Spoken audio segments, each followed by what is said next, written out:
Je veux te faire humilier les diables.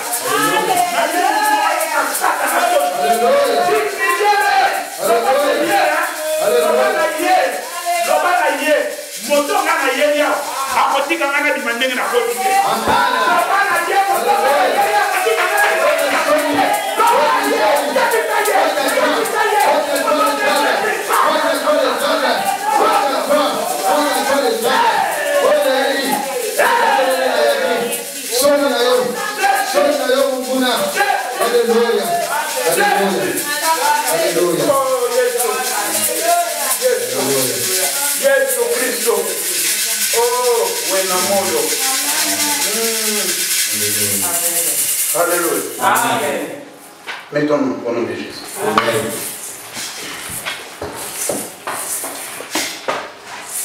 Loba,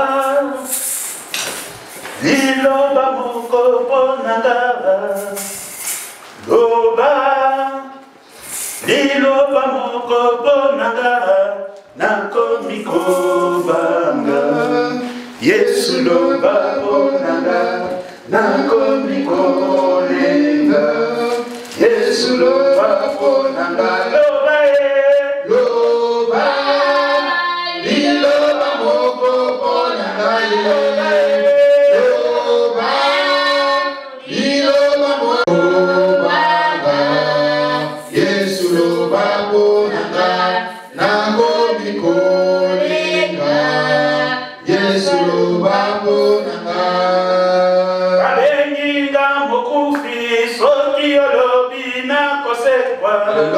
Babenginga moto bamba soki olobi nga na koswa. Yesu loba ponanga. Nakomi kolenga. Yesu loba ponanga. Loba loba, liloba moko ponanga. Loba, liloba moko ponanga. Nakomi kobanga. Yesu loba ponanga. Nakomi kolenga. Yesu loba ponanga. Babenginga ekomba soki olobi na kobota. Babenginga célibataire soki olobi na kobala. Nakomi kobanga. Yesu loba ponanga. Nakomi kolenga. Yesu loba ponanga. Loba loba, liloba moko ponanga. Loba, liloba moko ponanga. Nakomi kobanga. Yesu loba ponanga. Nakomi kolenga. Yesu loba ponanga. Basekinga koseka po makambo ezotambola te. Bacholinga kochola po makambo ezomonana te. Nakomi kobanga. Yesu loba ponanga. Nakomi kolenga. Yesu loba ponanga. Loba liloba moko ponanga. Loba ponanga. Nakomi kobanga. Yesu loba ponanga. Nakomi kolenga. Yesu loba ponanga. Alléluia. Prions pour la parole de Dieu au nom de Jésus-Christ. Prions. Alléluia. Éternel des hommes, Dieu de gloire, de grâce, pardon. Je te bénis, je te glorifie, ta sainte main, tu m'as montré ta chance, tu sais qui vient. Nous te Seigneur, alléluia. Tu es la main cachée. Éternel des hommes, tu m'abandonnes entre tes mains. Ta parole nous fasse bien, que ta parole nous délivre, que ta parole nous change, que ta parole nous transforme au nom de Jésus-Christ, Seigneur de gloire. Tout ce qui nous va de toi, je vais prier au nom de Jésus. Et je m'abandonne abandonne entre tes saintes mains, afin que tu puisses me conduire dans toutes choses dans ta gloire. Car je n'ai rien à connaître ici. Si toi tu es parles, moi je ne pourrai pas, Seigneur. Dans le nom de Jésus-Christ, oh roi de gloire, merci. Que ton nom soit loué, que ton nom soit exalté. Dans le nom puissant de Jésus. Et que le peuple de Dieu dit Amen. Acclamons l'Éternel.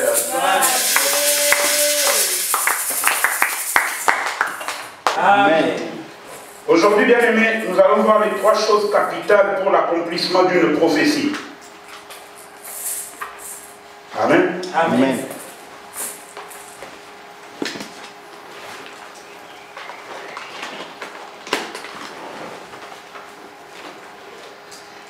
Les 3 choses capitales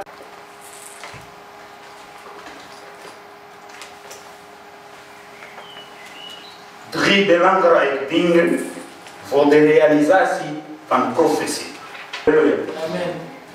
Les 3 choses capitales pour l'accomplissement d'une prophétie. Amen. Amen. Avant d'entrer dans le vif du message, je veux que tu dises à celui qui est à côté de toi, Tika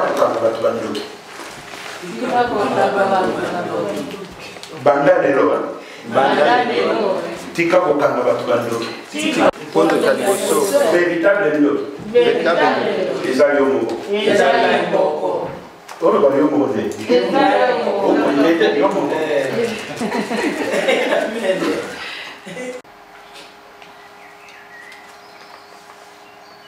Je sais que tel que tu es là, tu as vu, tu as reçu des visions de la part de l'Éternel. Amen. Tu as reçu des songes de la part de l'Éternel. Et Dieu t'a parlé aussi par prophétie. Alléluia. Amen. Le mot prophétie aujourd'hui, on va le définir tout à l'heure, mais il faut le prendre dans le sens le plus large possible. C'est-à-dire, il faut inclure dans ce mot-là les visions, les songes, les révélations, tout ce que vous voulez, les diverses manières par lesquelles Dieu vous a parlé. Alléluia. Amen. Les diverses manières par lesquelles Dieu vous a parlé. Amen. Amen. Bien-aimé, beaucoup, surtout ce mot, trouble beaucoup de gens. Mais lorsqu'il s'agit de se mettre sur le grand chemin, sur le chemin de Dieu, le chemin étroit, quand Dieu parle, Dieu a parlé, mais l'accomplissement, vous devez savoir, quand Dieu a parlé, l'accomplissement de ce que Dieu a dit dépend à 90% de l'homme humain. Amen. Alléluia. Amen. Une révélation, une prophétie, il est venu te parler dans un songe ou dans une vision. Pour que cette chose s'accomplisse, ça dépend à 90% de toi-même. C'est pourquoi je vous ai dit de dire Tika Bukanabatwandoki. Alléluia. Amen. Un chrétien qui a toujours les yeux ndokiana à gauche, ndokiana à droite, tu ne feras rien dans la vie chrétienne. Amen. Amen.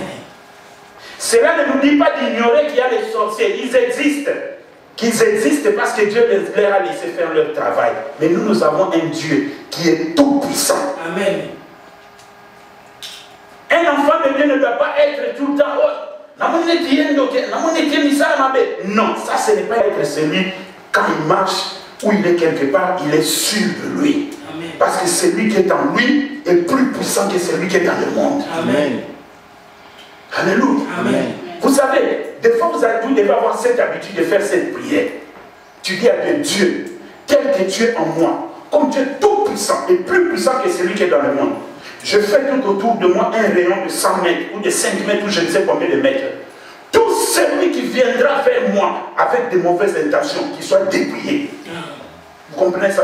Qu'il soit dépouillé. Donc, cela sous-entend. Si un sorcier veut t'attaquer et qu'il s'approche de toi, le fait qu'il franchit le cercle qu'il t'a traché, la sorcellerie par terre, il va mentir. Amen. Vous devez avoir cette assurance-là.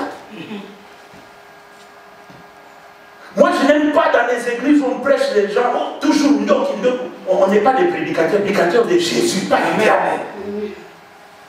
Donc le peuple de Dieu ne peut pas venir à l'église. Et je commence à leur faire peur, oh sorcier. Ça c'est quel évangile ça? Amen. Je vais leur prêcher l'assurance. Amen. À part la sanctification, une vie de sans péché, une vie de crainte de Dieu, je dois leur prêcher l'assurance. De telle façon que quand vous sortez ici, vous marchez tout bien. Et quand vous avez cette assurance-là, les diables même a des doutes pour vous attaquer. Acclamons l'Éternel. Alléluia.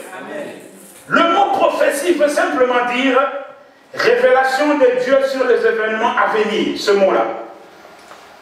Donc nous donnons la définition du mot prophétie.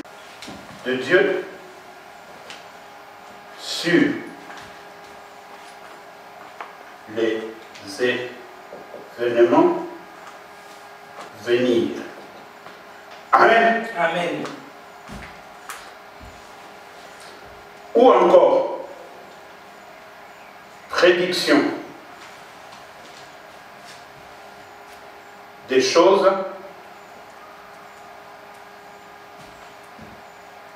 futures par inspiration divine.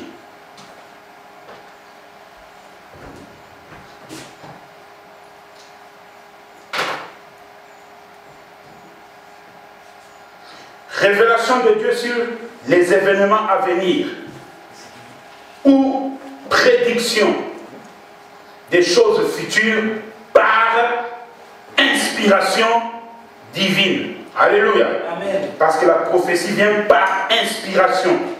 Expirer, c'est respirer. Inspirer.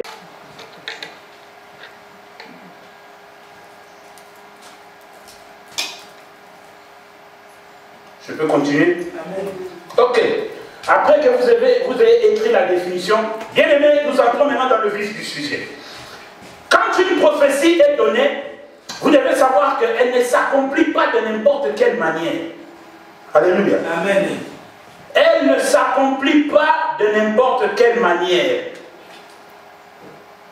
Quand Dieu a parlé, je dis que ce mot, dans sa manière la plus large possible, donc incluez dedans les visions, les songes, les révélations, tout ce que vous voulez à l'intérieur du mot prophétie. Car Dieu parle tantôt d'une manière, tantôt d'une autre. Il peut vous parler par songe, il peut vous parler même par voix audible à l'intérieur, il peut vous parler même par des circonstances. Alléluia. Amen. Tout ça, prenez ça comme prophétie. Alléluia. Amen. Parce qu'il vous annonce des choses qui vont venir. Lorsqu'il vous annonce ces choses, comme les gens aiment toujours entendre les prophéties, tu seras une femme d'affaires, tu seras béni. Là, la personne dit Amen. Mais quand on lui dit que Dieu dit tu dois abandonner les péchés, oh, professeur, qui te dit que Dieu ne peut pas te dire d'abandonner les péchés? Alléluia. Amen. Vous croyez que Dieu va simplement te bénir pour perdre ton âme? Non. Dieu, s'il veut te bénir, il doit aussi faire que tu puisses bien garder ton âme. Amen. Amen. Amen. Alors maintenant que voilà que Dieu t'a parlé, la prophétie est tombée. Tu as vu en vision, tu as vu en songe, tu as reçu une révélation quelconque. Mais ça ne s'accomplit pas n'importe comment. Alléluia. Amen. Il faut qu'il y ait ces trois choses-là. Tu dois voir ces trois choses-là. Tu dois les accomplir pour voir la matérialisation, l'accomplissement de ce que Dieu t'a dit, de la parole de Dieu. Amen. Alléluia. Amen. C'est pourquoi nous parlons aujourd'hui de trois choses pour l'accomplissement d'une prophétie. Alléluia. Lorsque Dieu vient te parler, cela sous-entend qu'il a déjà préparé, qu'il a déjà fini le travail. Dieu ne peut pas venir te parler avant d'avoir fini le travail. Alléluia. Donc il te parle comme alpha, il te parle, il te parle, il te parle, il te parle. Quand il finit de te parler, directement il se retrouve oméga. Vous comprenez ça? Donc il vient chez toi, tu es là à l'alpha. Il parle, il parle, il parle. Quand il finit de parler, il va se mettre au point d'arriver qui est l'oméga. Il t'attend là-bas. Alléluia. Il t'attend là-bas. Mais le problème, c'est quoi? Depuis qu'il a parlé comme alpha, il y a un espace de alpha pour atteindre oméga. Alléluia. Et c'est dans cet espace que les choses se passent. C'est dans cet espace que beaucoup échouent. C'est dans cet espace que beaucoup abandonnent la foi. C'est dans cet espace que beaucoup abandonnent Dieu. C'est dans cet espace que beaucoup deviennent rebelles. Alléluia. Amen. La première chose, quand Dieu vous a parlé, il vous a promis quelque chose, un mariage, une bénédiction, je ne sais pas tout ce que vous voulez, mais ce que vous avez demandé à Dieu, et que Dieu vous promet ça, il vous donne la réponse. La première chose que vous devez avoir en vous, pour que vous voyez l'accomplissement de cette promesse de l'Éternel, la première paix, c'est la crainte de Dieu. Amen. Alléluia. Amen. La première chose, c'est la crainte de Dieu.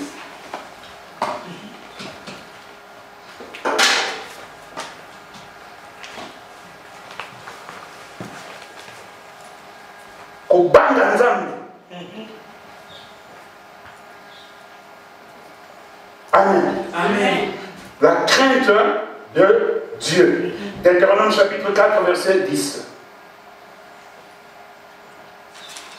Ensuite, le chapitre 8, le verset 6, le chapitre 28, verset 58 à 68. Ensuite, Job, on ne va pas tout lire, mais je vous donne ces versets, vous pouvez aller lire les autres à la maison. Job 37, verset 1 à 24.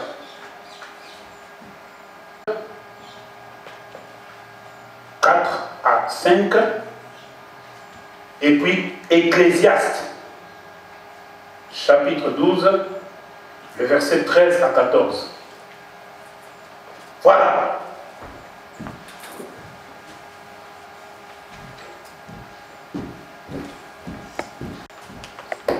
Je peux effacer la définition?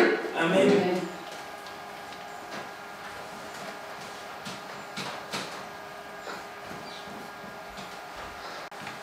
Deutéronome chapitre 4, verset 10, chapitre 8, verset 6, chapitre 28, le verset 58 à 68, Job chapitre 37, verset 1 à 24, et puis Luc chapitre 12, le verset 4 à 5, et puis Ecclésiaste chapitre 12, verset 13 à 14. Alléluia. Amen.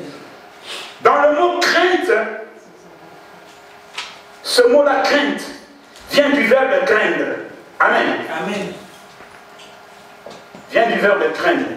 Et le verbe craindre signifie simplement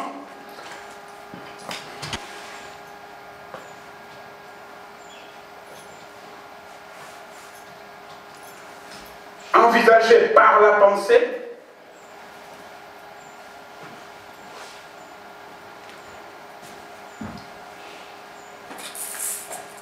quelqu'un comme dangereux.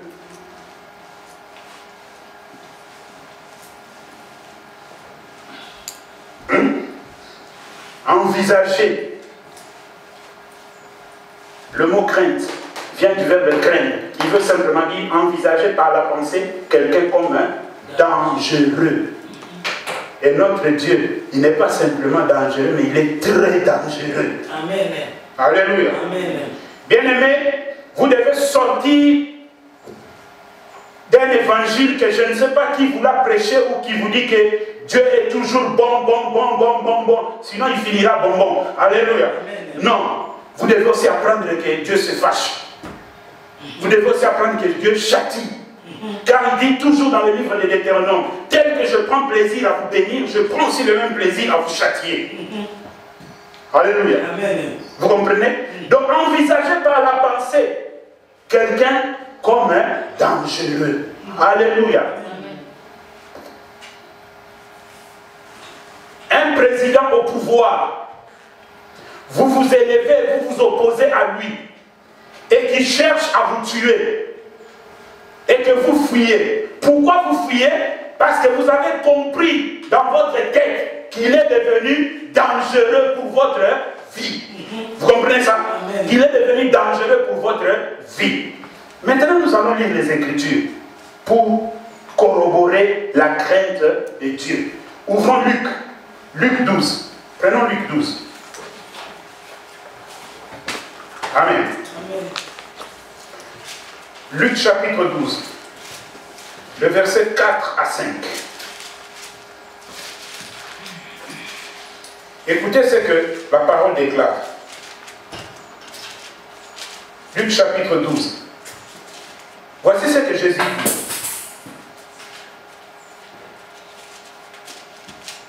Je vous dis, à vous qui êtes mes amis, Ne craignez pas ceux qui tuent le corps et qui, après cela, ne peuvent rien faire de plus.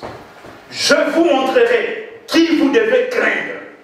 Craignez celui qui, après avoir tué, a le pouvoir de jeter dans la Gaëme. Oui, je vous le dis, c'est lui que vous devez craindre. Alléluia. Amen. Deutéronome chapitre 28, le verset 58 à 68. On ne va pas lire. Mais si vous commencez, Deutéronome chapitre 8, c'est un livre où on parle de bénédictions et de malédictions. Le premier verset de Deutéronome chapitre 28, il dit ceci. Si tu obéis à la voix de l'Éternel, alléluia. Amen. Et on commence à citer les bénédictions. Les bénédictions commencent à partir du 2e verset, ça s'arrête au 14e verset. Alléluia. Amen. Et maintenant au 15e verset, voici ce qu'on dit. Si tu n'obéis pas à la voix de l'Éternel, les malédictions commencent à partir du 15e verset jusqu'au 68e verset. Regardez un peu la différence. De 2e au 14e, bénédiction suivante. De 15e à 68, malédiction. Bien aimé, quand Dieu parle, il n'est pas ton ami. Dieu n'est pas ton grand-père. Il n'a jamais été le grand-père de qui que ce soit. Et il est devenu père par adoption, parce qu'il nous a adoptés à travers Jésus-Christ. Mais au commencement, il n'était même pas père. Au commencement, il a toujours été Dieu. Vous ne le voyez pas. Tu ne sais pas comment il est. Comment peux-tu t'aventurer à blaguer avec quelqu'un que tu ne vois pas, que tu ne connais pas?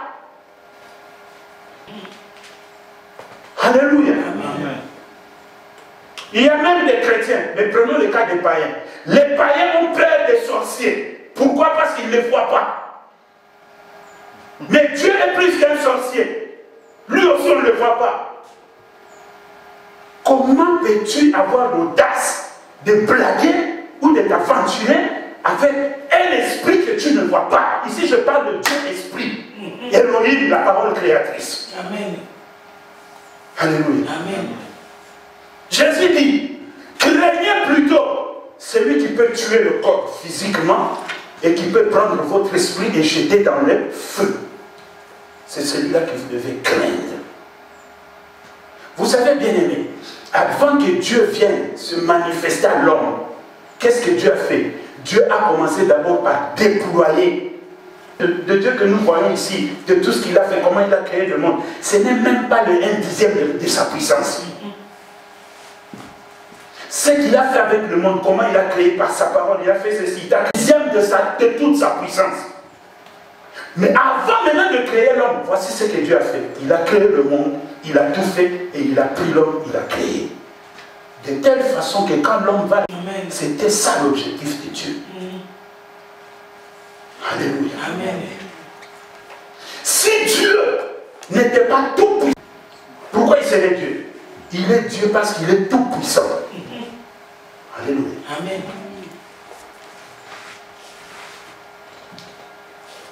Te rencontrer, ni à quel moment ou dans quelles circonstances. Alléluia. Amen. Salomon s'est aventuré un jour. Salomon a fait tout ce qu'il devait faire. Salomon a agi comme il devait agir.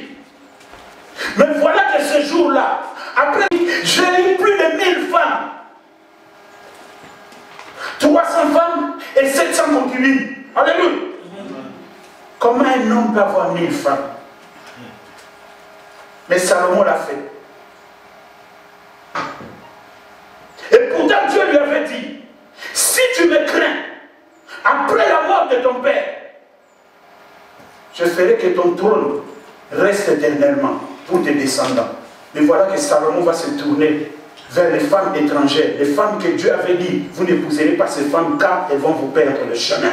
Salomon s'est tourné vers ces femmes et Salomon s'est perdu. Donc la crainte de Dieu a sauté en Salomon. Aujourd'hui, beaucoup de chrétiens viennent à l'église pour le plaisir de venir. Il n'y a pas la crainte de Dieu dans les chrétiens. C'est là où il y a le problème. Et sans crainte de Dieu, qui va accomplir ce qu'il t'avait dit? Moi, je ne suis qu'un homme. je n'ai pas cette capacité. C'est lui qui accomplit, c'est celui qui a parlé. Amen. Et si tu ne le crains pas, il n'accomplira pas. Amen. Et grave encore, il peut te chicoter. Amen. Alléluia. Amen. La crainte de Dieu. La Bible dit dans le livre des Proverbes, la crainte de Dieu, c'est le commencement de la sagesse. Amen. Considérez quelqu'un comme étant dangereux dans vos pensées. Alléluia. Amen. Dieu, quand il est venu visiter Moïse, il pouvait simplement envoyer un ange et parler à Moïse. Mais Moïse a quitté la sorcellerie. Il a fui à Madian. Donc Moïse ne connaissait pas Dieu. Et voyez comment Dieu se manifeste à Moïse. Moïse était là chaque jour en train de paître le troupeau de Jéthro, son beau-père. Mais ce jour-là, il voit directement un buisson. Et le buisson était en train de brûler, mais il ne se consumait pas. Moïse a dit, mais je veux me détourner pour voir quelle est cette vision. Et c'est dans le feu que la voix de Dieu sort. Bien aimé, si Dieu n'avait pas fait que Moïse ne tremble pas devant lui, Moïse allait fuir. Il y a des choses, des apparitions, des choses que nous recevons de la part de l'Éternel. C'est Dieu qui fait que nous puissions résister à cela. Sans quoi on ne peut pas. C'est pourquoi il a dit à Moïse, l'homme ne peut me voir et vivre. L'homme ne peut me voir et vivre. Quelqu'un qui dit que l'homme ne peut me voir et vivre, il faut le craindre. Il faut le craindre. Il faut le craindre. Et à cause de cela, quand Moïse a vu, il a commencé à comprendre que je ne suis pas devant les magies ou ce que je voyais, la sorcellerie en Égypte, mais je suis devant quelque chose de surnaturel. Amen. Alléluia. Amen. Et à cause de cette crainte, il rentre en Égypte pour aller délivrer mon peuple. Moïse a refusé. Parce qu'il avait vu des choses qu'il ne devait pas voir, il a commencé à trembler. Moïse a refusé. Il a fait aller. Mais ne cherchez pas toujours à mettre Dieu en colère. Parce que vous ne savez pas comment il va réagir après sa colère. Amen. Alléluia. Amen. Salomon, après avoir fait des bêtises, du premier chapitre d'Ecclésiaste jusqu'au 12e chapitre, à la fin, au verset 13 à 14, il dit, voici ce que doit faire tout homme. Voici la fin de mon discours, que tout homme craigne Dieu. Amen. Il n'y avait pas plus sage, plus riche que Salomon sur la terre. Il n'y avait personne qui s'habillait comme Salomon sur la terre. Mais à la fin, il dit, crains Dieu. Crains Dieu. Tu veux voir l'accomplissement de la prophétie dans ta vie? Crains Dieu. Crains Dieu. Craindre quelqu'un, c'est considérer que cette personne peut me faire des choses que je ne comprendrai pas. Il peut agir d'une manière désagréable dans ma vie. Alléluia. Amen.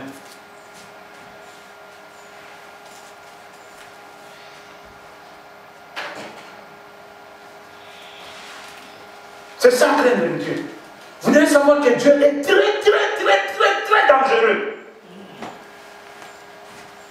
Ne profitez pas de la grâce de Jésus. Malgré la grâce, il y a des gens qui meurent. Malgré la grâce, il y a des gens qui sont frappés de maladies. Malgré la grâce, il y a des gens qui sont dans les hôpitaux. Alléluia. Amen. La crainte de Dieu. C'est là qu'on doit commencer. La crainte de Dieu. Quand Dieu a levé sa main de protection sur Job, le diable est venu la toucher Job.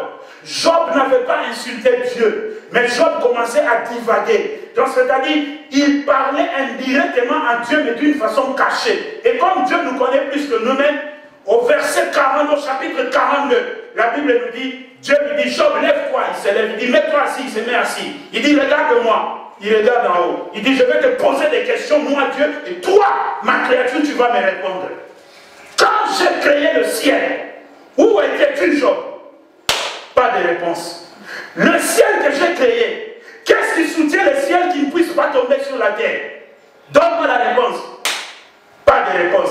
La terre que j'ai créée, qu'est-ce qu'il y a en dessous dans les lieux plus profonds? Pas de réponse. Alléluia. Amen. Et il lui dit, Job, écoute-moi. Il donne à Job l'exemple de l'hippopotame. Vous connaissez l'hippopotame? Lisez Job chapitre 40 et 41, vous allez voir. Il parle de deux animaux. Il parle de l'hippopotame et il parle du crocodile. Il dit l'hippopotame. Bishop, qu'on appelle en anglais un goubou. Quand on regarde, si on te dit tel un goubou, tu peux te fâcher. Regardez un peu la mâchoire de l'hippopotame. Mais Dieu dit dans Job, c'est la plus belle créature qu'il a créée. Alléluia. Vous voyez le contraste entre Dieu et l'homme. Il dit c'est la plus belle créature que j'ai créée. Maintenant Dieu nous montre la force de l'hippopotame dans Job 4. Ses pieds sont comme des fers. Alléluia. Amen. Il dit que son corps est plus qu'une cuirasse. Il n'a peur de rien. Il ne tremble devant rien. Même quand le lion rougit dans la brousse, il ne tremble pas. Il dit alors cet animal-là que j'ai créé, que vous, les humains, vous créez. À combien plus forte raison vous devez me craindre moi? Alléluia. Quand ton ordinateur tombe en panne, tu es paniqué, tu vas voir le réparateur. Le réparateur aussi dit, ah ici je reviens, Microsoft, on prend ça, on trouve que c'est un petit jeu, on le répare vite fait. Pourquoi c'est Microsoft qui l'avait créé? Si toi tu crées l'hippopotame qui est dangereux, que Dieu a créé, à combien plus forte raison? Du crocodile, il dit regardez la mâchoire du crocodile. Il dit ses dents sont plus que des scies. Vous voyez, le crocodile quand il ouvre sa bouche, essaie un peu de mettre ta main, et Dieu dit, si vous avez peur de cet animal-là, à combien plus forte raison moi? Alléluia. Amen. C'est pourquoi Dieu, je regrette pourquoi j'ai créé l'homme. Il a dit, je regrette pourquoi j'ai créé l'homme. Il a dit, les animaux reconnaissent leur maître. Mais voici Israël ne me reconnaît pas. La crainte de Dieu. Bien-aimé, tant que tu ne craindras pas Dieu, n'appelle personne sorcier. Tu es toi-même sorcier de ta vie. Alléluia. Amen. Je vous ai toujours dit, si vous faites un examen de conscience, mettez-vous assis, faites un examen de conscience, vous verrez que le premier obstacle, la première personne qui empêche Dieu d'agir dans sa vie, ce n'est pas non, ce n'est pas gauche-droite, c'est vous-même. Vous-même. Vous avez la capacité de faire que Dieu accomplisse ce qu'il a dit. Vous avez aussi cette capacité de refuser que Dieu accomplisse ce qu'il a dit. Donc c'est vous-même, ça dépend de vous. Pour que la prophétie s'accomplisse, ça dépend de vous à 90%. Alléluia. Amen. La crainte de Dieu. Allez bénir quelqu'un qui tourne dans le péché, qui marche dans le désordre, qui fait n'importe quoi. Non. C'est un Dieu qui est plus que 3 fois saint. C'est un Dieu qui vit dans la sainteté. Alléluia. Amen. C'est un Dieu qui cherche qu'on le craigne. Moïse allait prendre les révélations et l'amener au peuple. Le peuple s'est révélé, ils ont eu l'audace de dire Moïse, peut-être que toi tu inventes des choses, nous voulons nous-mêmes entendre. Moïse a dit, ce n'est pas possible. Dieu a dit à Moïse, calme-toi, sanctifie le peuple. Pendant 3 jours, demain, monte avec le peuple. Mais tu feras une distance entre le peuple et la montagne. Aucune personne ne pourra dépasser cette distance, ni aucun animal, de peur qu'il ne meure. Alléluia. Dieu n'avait pas encore parlé. Simplement quand sa gloire est descendue sur la montagne, le peuple était par terre. Tout le monde commençait à trembler. Ils ont dit, Moïse, toi-même continue à rencontrer Dieu et tu nous l'amèneras. Alléluia. Amen. Tout le monde a fui. C'est comme ça que Dieu aime qu'on soit devant lui. Amen. C'est comme ça. Alléluia. Amen. Vous savez, il y a 3 mondes. Il y a le monde physique dans lequel nous sommes. Il y a le monde invisible que nous ne voyons pas. Et dans ce monde invisible, il y a aussi encore un autre monde invisible. C'est-à-dire, il y a le monde physique dans lequel nous sommes, que nous voyons, où Dieu et le diable agissent. Il y a le monde invisible que nous ne voyons pas, où Dieu et le diable agissent aussi. Mais dans ce même monde invisible, il y a encore un autre monde invisible où le diable n'agit pas, mais seul Dieu agit. Amen. Ce qui fait que quand le diable ne frappe pas de choses contre nous, et Dieu sort, il prie, c'est là, il ne sait pas d'où sort le coup. Parce qu'il y a un monde invisible que lui ne peut pas accéder, mais Dieu peut sortir de ce monde et venir agir. Alléluia. Ce qui fait que le sang de Jésus me couvre, que le sang de Jésus me garde, et tu dors, tu te réveilles le matin. Tu ne peux pas un peu te poser des questions que pourquoi les sorciers ne t'ont pas touché pendant la nuit. Mais pendant la nuit, ils ont traversé ta maison. Mais pourquoi ils ne t'ont pas touché? Pourquoi ils n'ont pas atterri dans ta maison? Parce qu'il y a une main invisible qui te protège. Amen. Et tu dois avoir peur du propriétaire de cette main. Parce que s'il retire sa main, tu es à la merci des sorciers.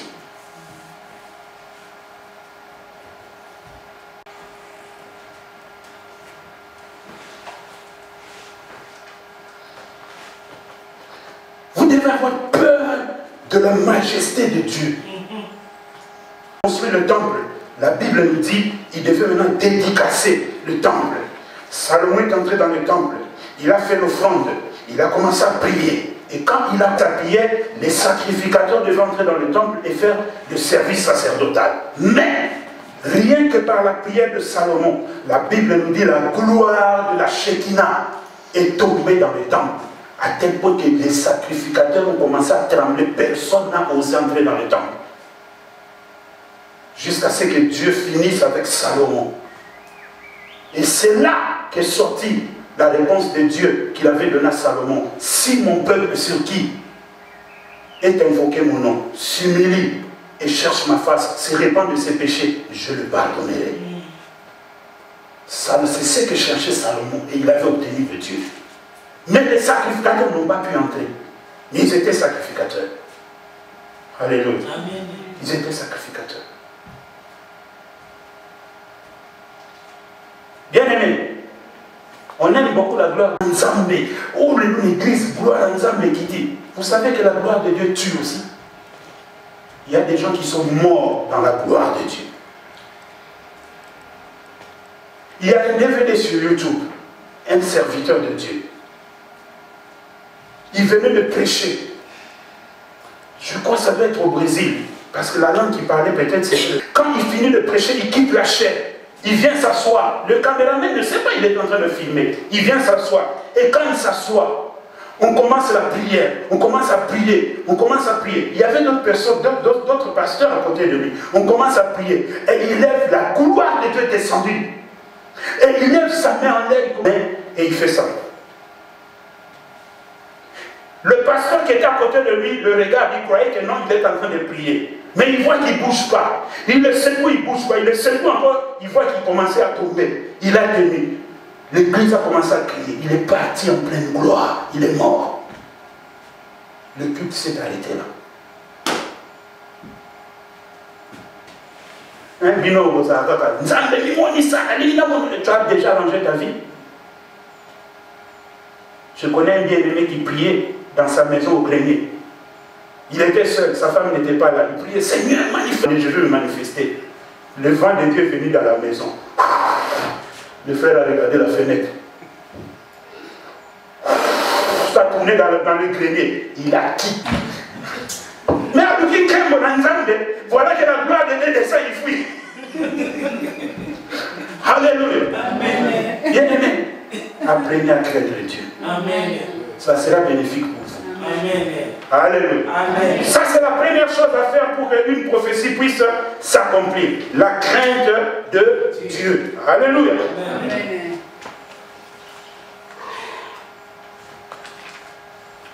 Passons au deuxième point. Pensez simplement et Dieu accomplit la chose. Amen. Alléluia. Amen. L'obéissance.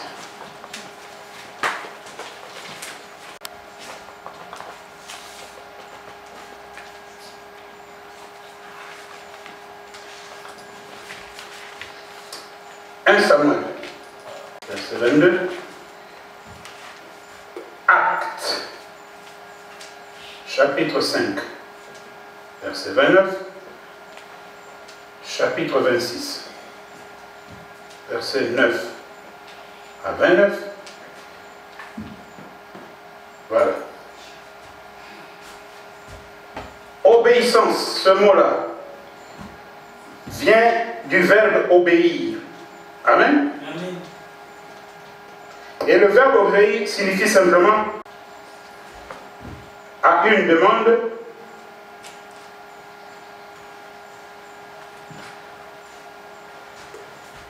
d'une personne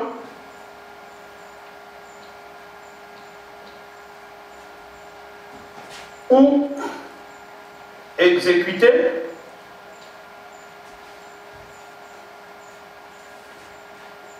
un ordre donné.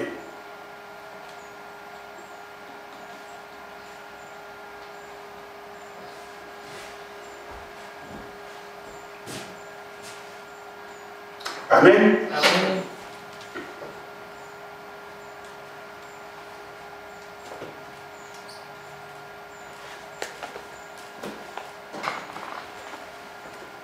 L'obéissance à sa parole, ou si vous voulez, vous pouvez écrire l'obéissance à la parole de Dieu. 1 Samuel chapitre 15 verset 22, et puis 1 Acte chapitre 5 verset 29, et puis Acte chapitre 26 le verset 9 à 29.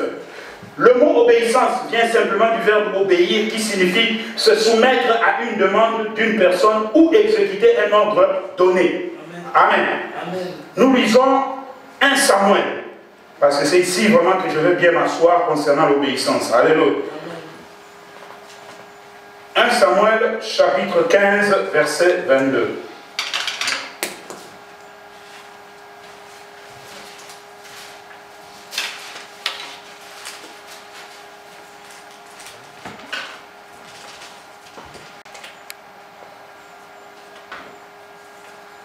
Amen. Amen. On peut lire 1 Samuel chapitre 15 verset 22. La Bible déclare, Samuel dit, voici l'obéissance vaut mieux que les sacrifices et l'observation de sa parole vaut mieux que la graisse des béliers. Alléluia. Bien aimé, il s'est passé un problème ici. Dieu dit à Samuel, il envoie dans ce pays-là, il lui dit, lorsqu'ils seront entrés, lorsqu'ils vont arriver là-bas, qu'ils tuent tous les animaux, qu'ils tuent toutes les personnes, qu'ils ne prennent rien, qui rentrent les mains vides, qui brûlent la ville. Donc Dieu donne un ordre, il dit, brûlez Zandam, consumez Zandam par le feu, tuez tout le monde à Zandam. Voilà Saoul qui vient à Zandam, il brûle la ville en vie. Il prend ça, il rentre avec ça en Israël. Alléluia. Il rentre avec ça en Israël. Et Dieu va voir encore le prophète Samuel, il lui dit, l'homme que tu as loin comme roi, voici, il n'obéit pas à ma parole. Alléluia. Bien-aimé, on ne peut pas commencer par l'obéissance s'il n'y a pas la crainte. Vous n'obéirez jamais à quelqu'un si vous ne le craignez pas. Pour que vous puissiez obéir à une personne, vous devez d'abord la craindre. Parce que si tu ne crains pas cette personne, tu ne pourras pas l'obéir. C'est comme un enfant de 5 ans qui te dit, lève-toi de cette chaise et sors dehors. Comme tu ne crains pas cet enfant, tu ne te lèveras pas. Mais l'enfant qui te craint, si tu lui dis, lève-toi et sors, l'enfant va sortir. Pourquoi? Parce que d'abord, il te craint et maintenant, il obéit aux paroles que tu viens de prononcer avant d'obéir à la parole de l'Éternel. Mais Saoul, il ne craignait pas Dieu. C'est pourquoi il a eu des problèmes avec l'obéissance. Alléluia. Et il revient avec ce qu'il avait pris dans le pays qu'on avait dit d'y aller. Et Samuel, quand il arrive chez lui, il lui dit, as-tu fait ce que l'Éternel a dit? Oui, j'ai tout fait. Il voulait cacher. Et directement, il dit, c'est quoi ce bêlement? Il dit, non, non, ce sont les bonnes choses qu'on a ramenées pour offrir à Dieu. Écoutez, bien-aimé, Dieu, on ne le flatte jamais. S'il ne veut pas, il ne veut pas.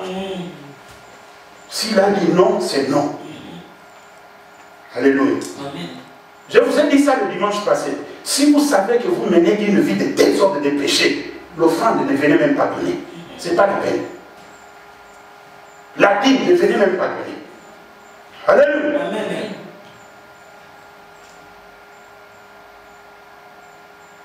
C'est très capital. Parce que qui va vous payer en retour? Alléluia. Amen. Ici, je ne parle pas de vœux, sauf si vous avez fait un vœu à l'Éternel. Alléluia. Amen.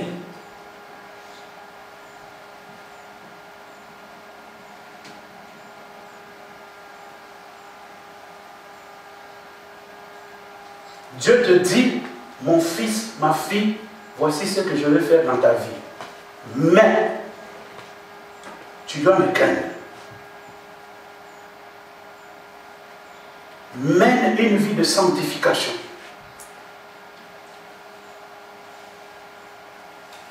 Mène une vie de prière. Et toi, tu ne pries pas.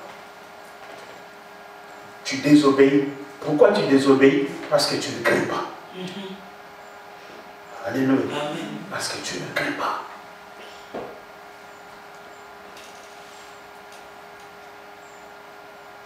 Vous savez que bien aimé, il y a de ces gens, avant de venir en Europe, même quand il va avoir quelque chose, et quand ta mère ou ton père au pays t'appelle, c'est pour le missinga, c'est à ton père que tu parles comme ça ou à ta mère.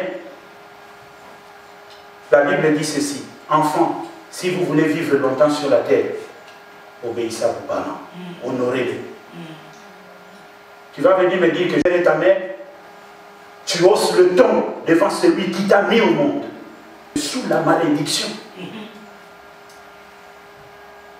Alléluia. Amen. Pourquoi tu ne peux pas parler à maman, lui dire que pour le moment j'ai rien, attends un peu, si j'ai, je vais t'envoyer. Ah, il y a pour les missinga, la maman qui t'a gardé 9 mois, qui a souffert à l'hôpital pour te faire sortir du panne pour que tu ailles à l'école. Le papa qui a accepté de vivre avec toi pendant 10 ans pour payer tes études. L'essence vaut mieux que le sacrifice. Amen. Tu pourras beau prier, tu pourras beau faire le jeûne, mais quand tu n'obéis pas, ça ne te sert à rien. Bien-aimés, vous savez, je ne sais pas si vous qui êtes ici, vous avez encore des parents qui sont en vie, ou si vous êtes orphelin. Moi, je suis orphelin de mère, et mon père ne m'a pas élevé. Mon père m'a quitté à l'âge de 3 ans. Je ne l'ai pas connu. Je l'ai revu quand j'avais eu 15 ans. Après, je ne l'ai plus vu jusqu'à aujourd'hui. Mais je suis orphelin de mère. Ma mère est morte quand j'avais l'âge de 5 ans. Je suis un enfant qui a grandi chez les tantes et chez les oncles. Et tout le monde n'est pas pareil. Il y a des tantes ou des oncles qui peuvent vous prendre comme leur véritable enfant, mais il y en a d'autres qui ne le font pas. Quand vous êtes enfant, vous n'allez pas sentir ça. Au fur et à mesure que vous grandissez, vous allez sentir que vous êtes différent dans cette maison-là. Et moi, j'ai senti ça. Et quand je vois leurs parents, ça me fait mal. Alléluia. Amen. Ça me fait mal. Un jour, un papa m'a dit ceci. Il m'a dit, où est ta mère? J'ai dit, il m'a dit, écoute, il y a un conseil que je vais te donner. Si un enfant qui a des parents, et ses parents sont en train de lui donner le conseil, que l'orphelin ouvre les oreilles pour profiter du conseil. Parce que tu n'auras personne qui te donnera le même conseil. C'est comme ça que j'ai grandi. Alléluia. Amen. Obéissez à la parole de Dieu. Lorsque Dieu vous parle, il n'est pas venu pour jouer avec vous. Alléluia. C'est pour votre propre bien.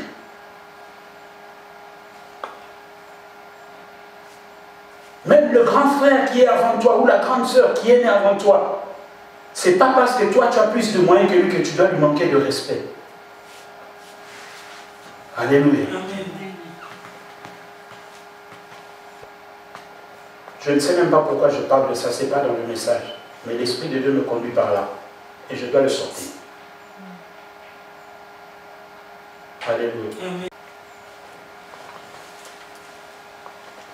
Un parent, oh là, Saint-Esprit de Dieu, merci.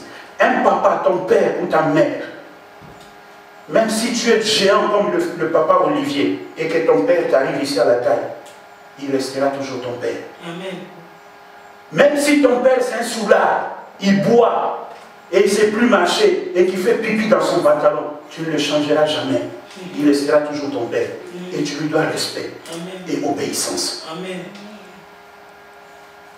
Même si ton père fait des choses qui ne sont pas bonnes, tu n'as pas le droit d'aller le dire à l'extérieur. Ça reste dans la maison. Alléluia. Amen.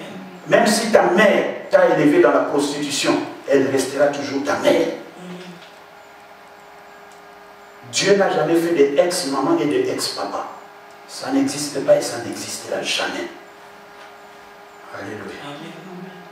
Voici l'obéissance vaut mieux que le sacrifice. Tu fais beaucoup de sacrifices, mais ça n'aboutit à rien parce que tu n'obéis pas à la parole de Dieu.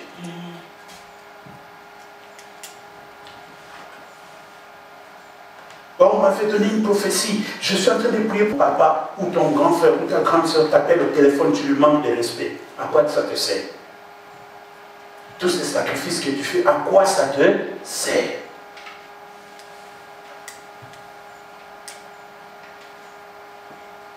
À quoi ça te sert?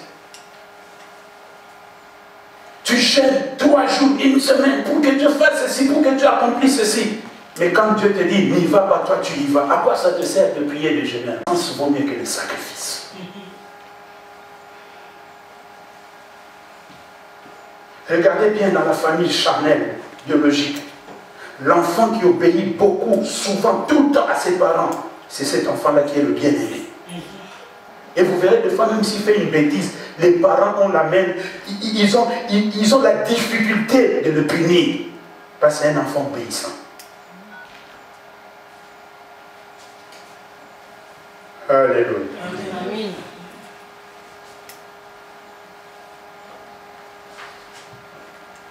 L'obéissance au commandement de l'Éternel. Il y a des choses que Dieu vous dit, il vous parle chaque jour. Dieu nous parle chaque jour. N'attendez pas simplement qu'on vienne vous dire, oh, prophétie. Non, là. Chaque jour, il nous parle. Mais le problème, c'est que vous ne voulez pas obéir à ce qu'il vous dit chaque jour. Mais vous voulez que la prophétie s'accomplisse. Mais vous ne voulez pas obéir. Qui va accomplir cette prophétie?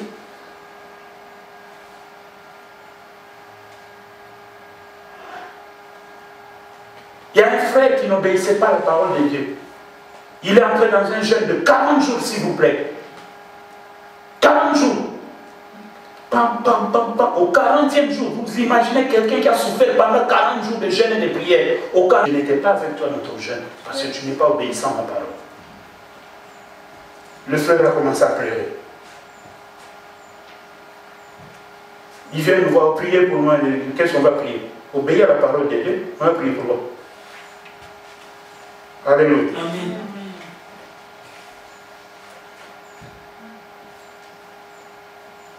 C'est pourquoi moi je n'ai pas l'habitude. Parce que les gens souvent quand ils viennent, ils cachent la cause, ils amènent la conséquence. Alléluia. 18 ans passés. Une sœur qui avait avorté, elle s'est retrouvée à l'hôpital, l'hôpital d'Alkmaar. Elle s'est retrouvée là-bas. On est parti la voir à l'hôpital. Elle demande au homme de Dieu, tu peux prier pour moi? De quoi tu souffres? À cette époque-là, on n'était pas encore très bien assis dans les choses de Dieu. Mais de quoi tu souffres? Il dit, ah, j'ai mal au ventre, je ne comprends pas, ceci, cela. Et malheureusement pour elle, je venais de sortir dans un jeûne de prière que je venais de faire. Donc il y avait encore la puissance qui était sur moi. Alléluia. Il y avait la puissance de Dieu qui était sur moi. Je l'ai imposé les mains, j'ai prié.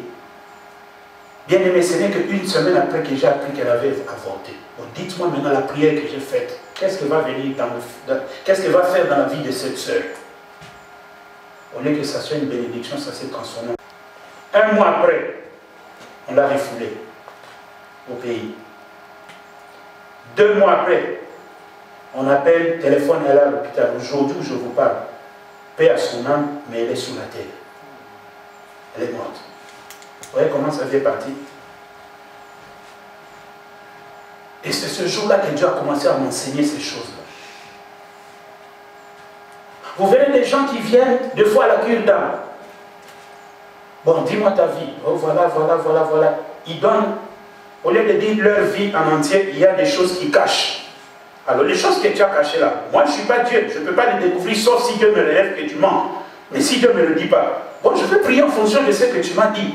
Viens me dire après que, oh, depuis qu'on a prié pour moi, je ne vois pas clair. Est-ce que tu avais dit la vérité dans la cure d'âme? C'est comme ça que ça se passe. Alléluia. Amen. Hein? Amen. L'obéissance à la parole de Dieu. Nous, quand nous sommes venus dans le Seigneur, nous sommes venus en entier, comme ça. J'ai livré ma vie à mon père spirituel. Mais voici. On ne m'a jamais dit, oh, que nous, musique, quand nous allons dire. Moi, vous connaissez le début de l'orchestre rock et jazz. J'avais cette musique-là, que beaucoup n'avaient pas. Moi, j'avais ça. Un gros carton comme ça, plein. Personne n'est venu me dire, prends ça, jette ça. Non, à cause du sérieux avec lequel je n'ai pas donné un cadeau à quelqu'un. Non, j'ai jeté. Pourquoi moi, je me sauve des choses qui peuvent m'amener au feu, je vais donner à quelqu'un pour aller au feu. Alléluia. Et c'est là que Dieu a commencé à me tailler. Je n'étais pas facile, j'étais difficile aussi. J'étais difficile. Même la démarche que vous me voyez avec laquelle je ne sais pas ma démarche. J'avais une autre façon de marcher. Le Saint-Esprit dit, attends, je vais d'abord commencer à tailler la démarche. Alléluia. Il a taillé la démarche. J'avais une démarche terrible. Oh Seigneur, merci.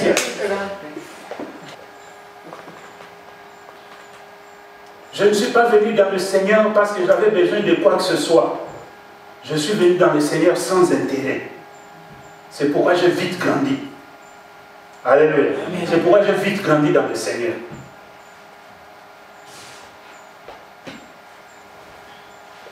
L'obéissance à ça.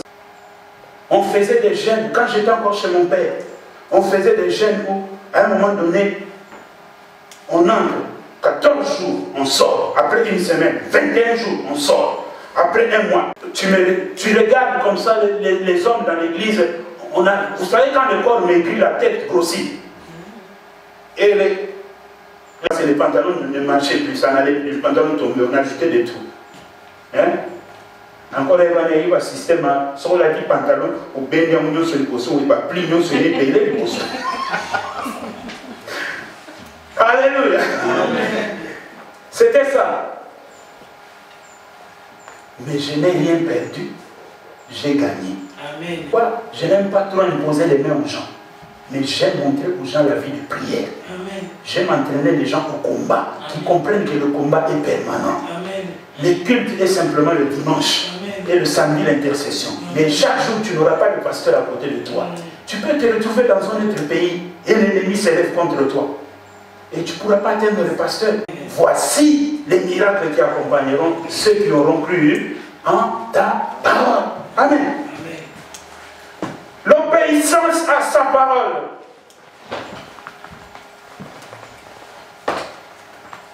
Tu veux voir l'accomplissement? Obéis simplement à la parole de Dieu. Obéis à ce que Dieu te dit. Écoutez, on ne peut pas venir, puis on ne peut pas marcher avec Dieu en ayant ses projets dans la poche. Tu dis, Dieu, je marche avec toi, mais j'ai mes projets à moi dans la poche. Ça ne va pas marcher. Dieu a des principes. C'est à toi de prendre tes projets et ça marche. Alléluia. Amen. Si tu veux que ça marche, prends tes principes, mets-les dans la parole de Dieu. Mais ne dis pas, Dieu, tes principes sont là, mais moi aussi j'ai mes projets dans la poche. Ça ne va pas marcher.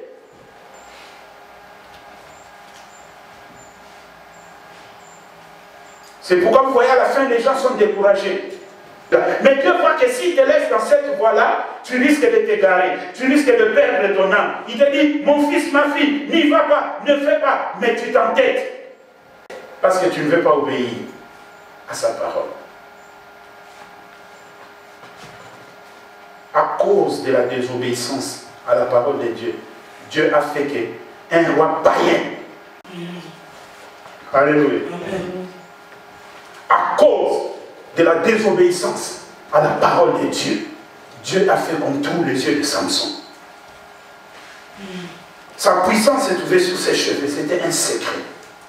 Sa propre mère, à qui Dieu avait parlé pour ses cheveux, n'a jamais révélé quoi ce secret-là à qui que ce soit. Le secret, désobéissance à la parole de Dieu, il va révéler ça à Delilah. Dieu a dit, ok, attends, on va te trouver les yeux. On l'a trouvé les yeux. Alléluia. Amen. À cause de la désobéissance à la parole de Dieu. Vous devez être béni, vous devez recevoir ce que vous avez demandé à Dieu. Peut-être il y a de cela 10 ans passés, mais jusqu'à aujourd'hui, ça ne s'est pas encore accompli. Parole de Dieu. C'est pourquoi Dieu avait dit à Josué ceci, Josué chapitre 1, verset 8. Qu'est-ce ce livre de la loi? Ne s'éloigne point de ta bouche. Médite-le jour et nuit. C'est alors que tu réussiras dans tout ce que tu entreprendras. Acclamons l'Éternel.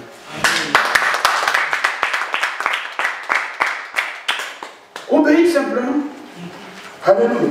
Obéis. Moïse craignait Dieu. Et voilà, quand Dieu l'amène à la montagne, il lui montre le tabernacle. Avant que Moïse ne descende, Dieu dit, Moïse, tu feras le tabernacle selon le modèle que tu as vu à la montagne. Pas autre chose. Car Dieu lui avait donné tous les modèles, et tous les détails, tous les mesures, les centimètres, les mètres, les hauteurs, la largeur, la profondeur et tout. Il lui avait tout donné à la montagne. Donc Moïse ne devait rien ajouter et rien retrancher. Parce qu'il avait reçu le modèle. Et Moïse, quand il est descendu, il a obéi à la parole de Dieu. Il a fait le tabernacle. Il n'y avait pas eu de problème avec Dieu.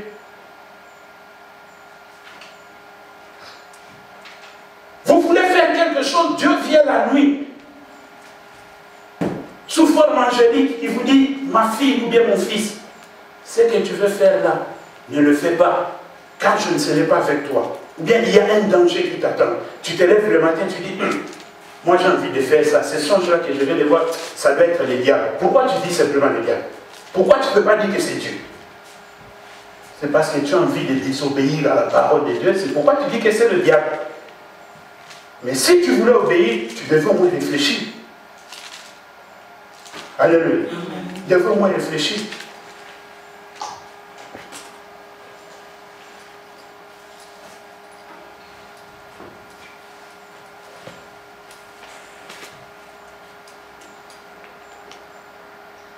Amen. Amen.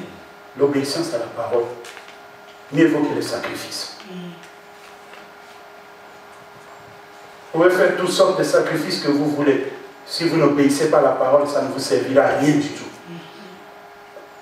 Alors ne soyez pas jaloux quand vous me verrez rouler dans une...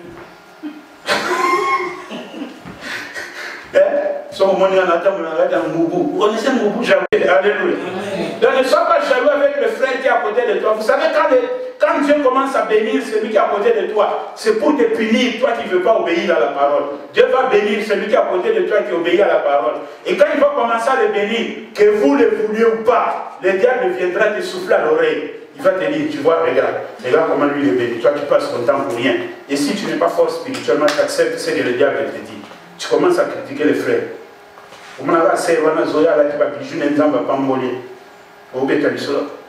Ah, mais c'est là que Dieu n'a pas béni parce qu'il n'obéit pas à la parole.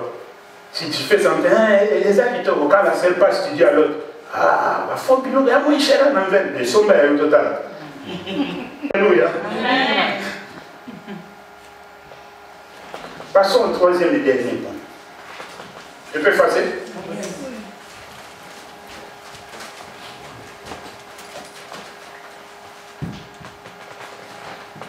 Donc d'abord, vous avez commencé par la crainte. Comme ça, si vous craignez, vous allez facilement obéir. Alléluia.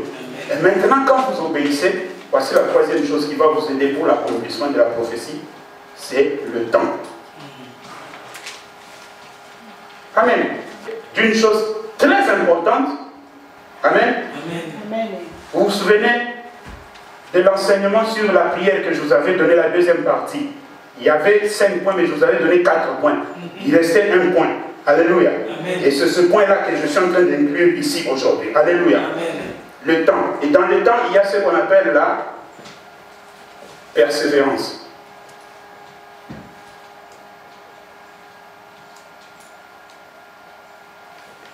Amen. Amen. Ce mot-là, persévérance, vient du verbe persévérer.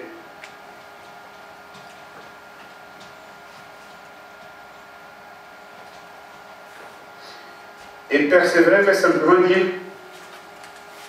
persister, demeurer, ferme et constant.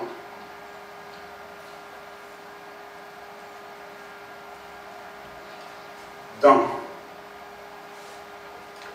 une matière, dans une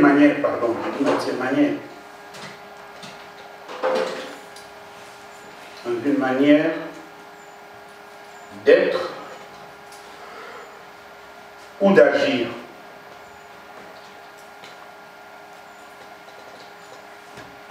Amen. Amen. Luc.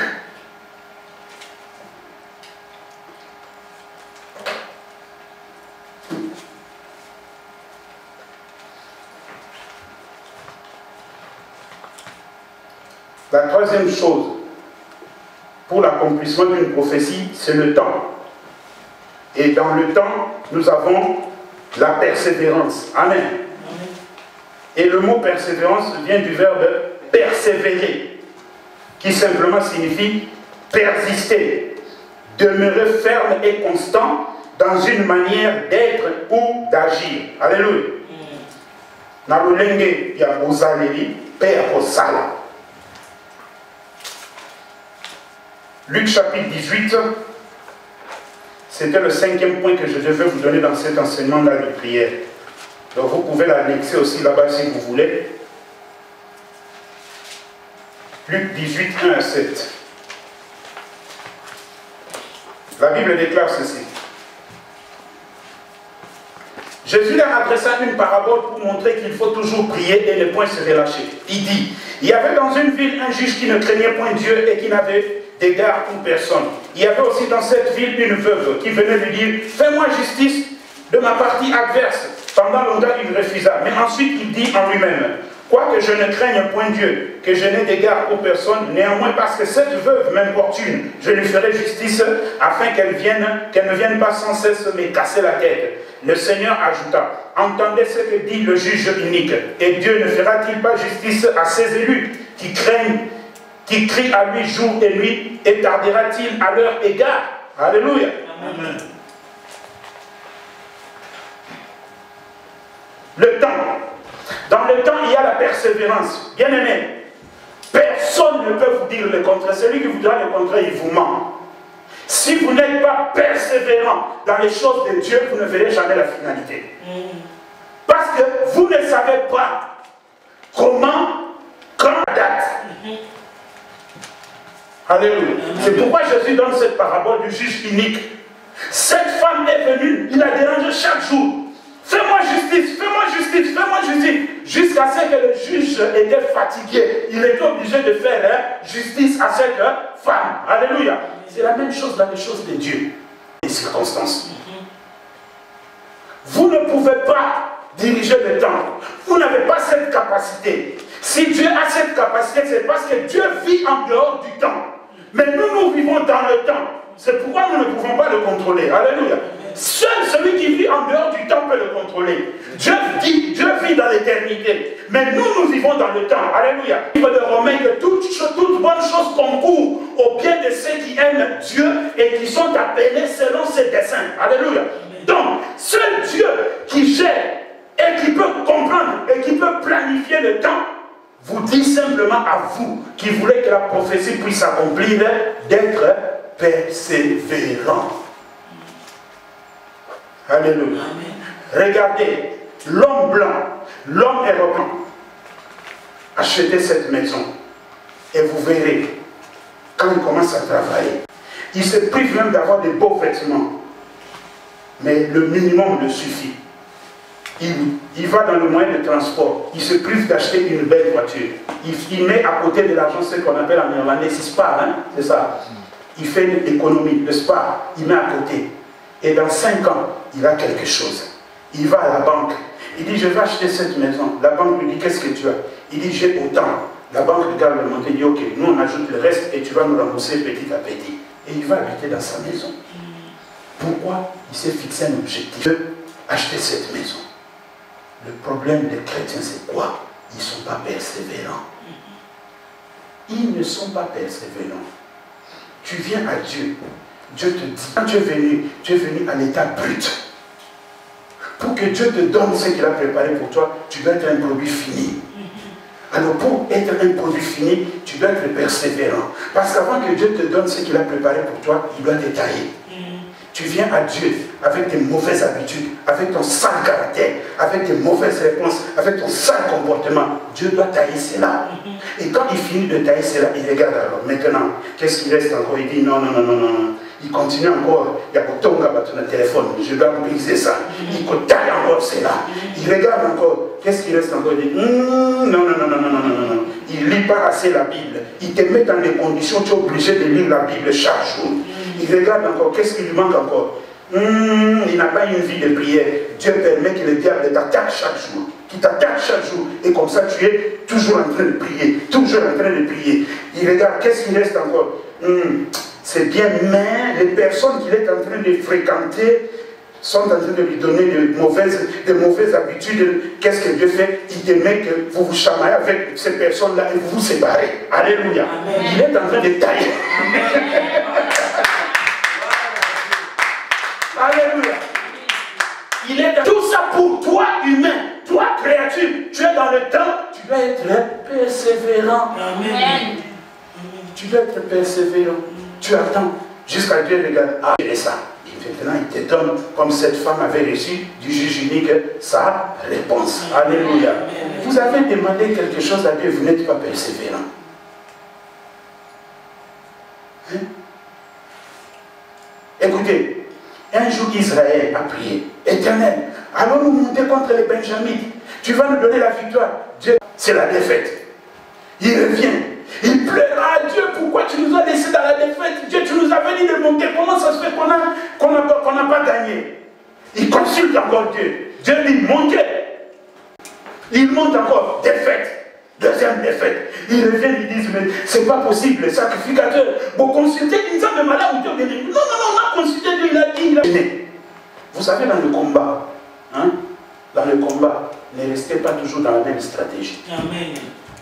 Quand vous êtes dans le combat et que vous voyez cette stratégie ne réussit pas, tout ça, ce sont des tactiques. Vous savez, les diables,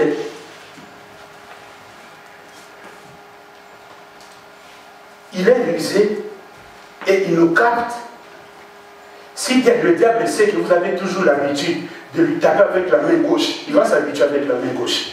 À un moment donné, vous allez lui taper avec la main gauche, il ne va pas partir. Mais à un moment donné, vous tapez avec la main gauche, vous voyez qu'il résiste, vous commencez à donner des coups de pied. Alléluia. Parce qu'il ne s'attendait pas à ça. Lui s'attendait à la main gauche. Il est préparé, il dit, ma garde devait être comme ça, parce qu'il a l'habitude d'attaquer avec la main gauche. Donc il a toujours cette garde-là. Or, quand il a cette garde de la main gauche, il a laissé ce côté-là. Mais quand vous avez dit, à mon gauche, c'est une bâtisse, on a mis à droite. Mais il y a de la gauche, on a mis à droite et il y a un couteau. Alléluia. Il tombe. Dans le combat, vous devez apprendre à changer aussi des stratégies. Amen. La troisième fois, ils ont gêné, ils ont prié. Dieu a dit, allez-y monter. Quand ils sont partis la troisième fois, Dieu a donné la victoire. C'est important. Alléluia. Amen. La persévérance. Habakkuk avait prié. Il a prié, il ne voyait rien. Il a prié, il ne voyait rien. La brousse, je ne sais où. Mais aujourd'hui, je vais à mon poste pour prier. Il monte là où il était établi, comme prophète pour prier. Et quand il prie, quand il finit, il dit, j'étais à mon poste. Et j'attendais, Habakkuk chapitre 2, verset 1 à 2. Il dit, j'étais à mon poste et j'attendais pour voir ce que l'Éternel répondra. Et quand il a dit ça, la parole de l'Éternel est venue. Habakkuk prend un cahier, prend un stylo, écrit, il arrive à son terme. Elle va s'accomplir. Même si elle tarde, attends-la, car elle s'accomplira certainement. Tu veux voir l'accomplissement? Crains Dieu. Tu veux voir l'accomplissement? Obéis à sa parole. Tu veux voir l'accomplissement? Sois